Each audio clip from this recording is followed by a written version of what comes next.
Tout autre chose à présent, les victimes d'attentats devaient être mieux prises en charge. C'est en tout cas la volonté du gouvernement fédéral qui a adopté toute une série de mesures. Objectif, rendre plus simple, plus efficace la prise en charge de ces victimes. Les détails avec Emmanuel Dupont et Damien Loumet.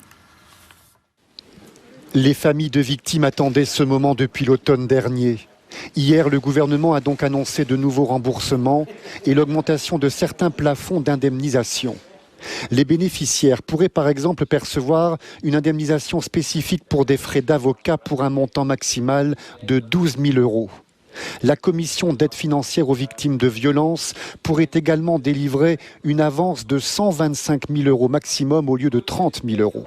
On payera des avances plus importantes, même si les victimes sont assurées.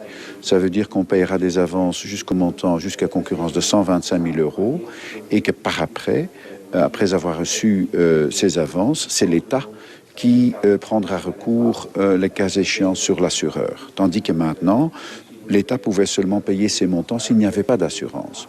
Une manière de simplifier la procédure, car les familles des victimes d'attentats affirment avoir bien du mal à se retourner vers leurs assurances. Alors faut-il crier victoire?